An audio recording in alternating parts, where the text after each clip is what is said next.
Today I'm making a dried flower wreath using a lot of greens and dried flowers I had left from last summer and from over the holidays. So I'm using acacia greens, eucalyptus, dried sedum, dried heather, genesta, which is really nice and meadowy, and some oatgrass, some native grasses, some seed pods. I had quite a lot of dried ingredients, and I'm reusing rather one of my bases from the holidays that I made with some twigs and vines.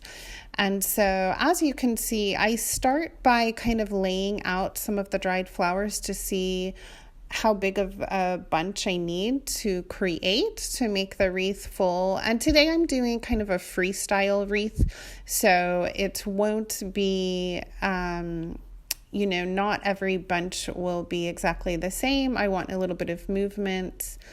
And so I am attaching the bunches with raffia.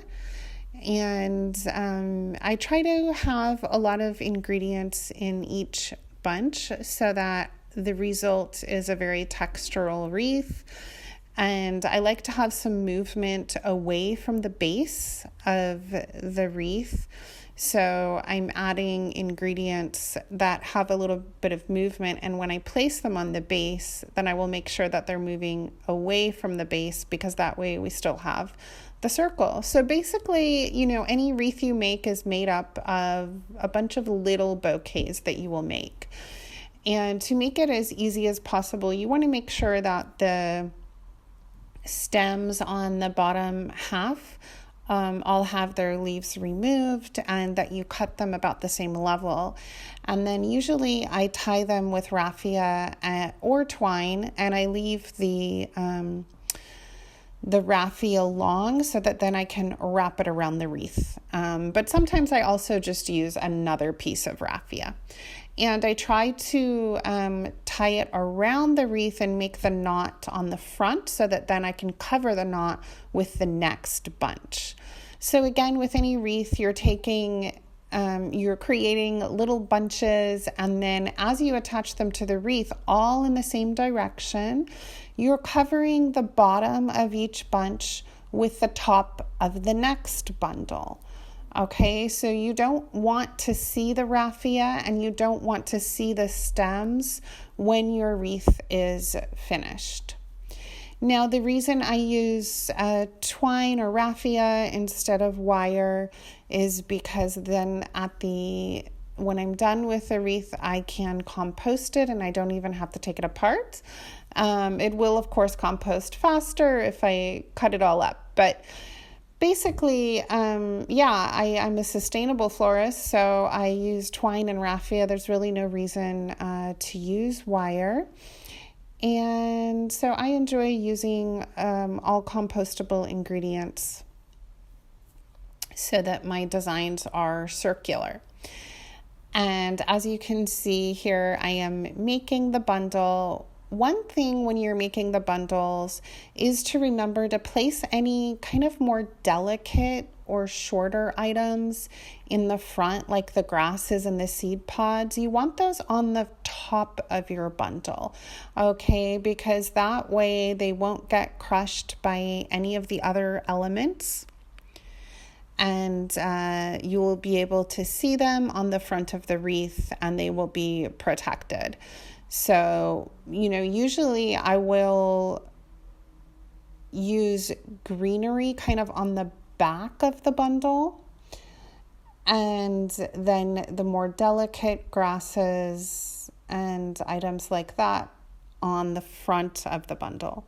And then again, just tying those onto the base. And for the bases, you can use grapevines, ivy vines, willow, anything you can find that will be malleable, that you can bend into a circle shape and weave around itself.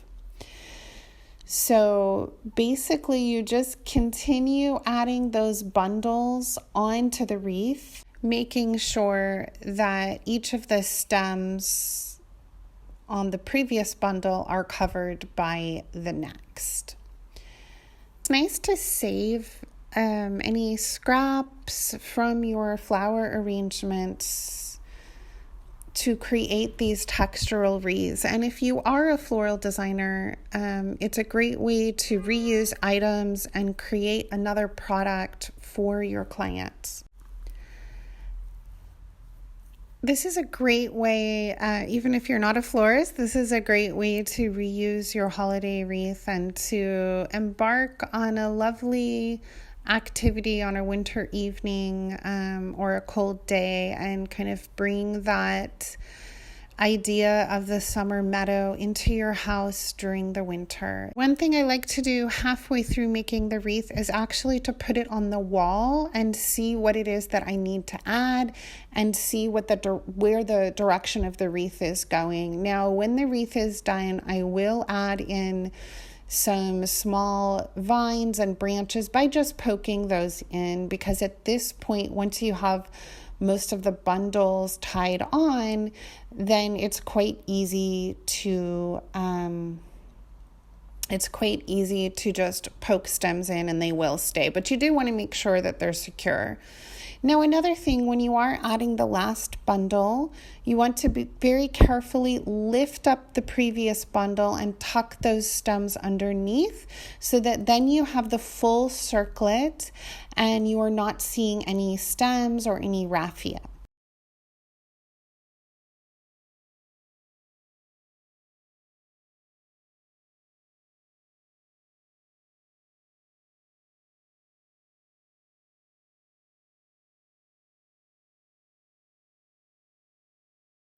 So the other thing, you can really change the look and feel of the wreath depending on where you're hanging it and with ribbon. So for this one, I've added a really soft peachy pink ribbon for a really sweet look. I happen to be making this around Valentine's Day, and I think it would make a absolutely charming Valentine's Day floral gift. So I hope you enjoyed this tutorial. I would love to see your wreath, so send me a message and share the wreath that you've made if you do follow this tutorial. And I hope you have a lovely Valentine's Day and good luck on your wreath making.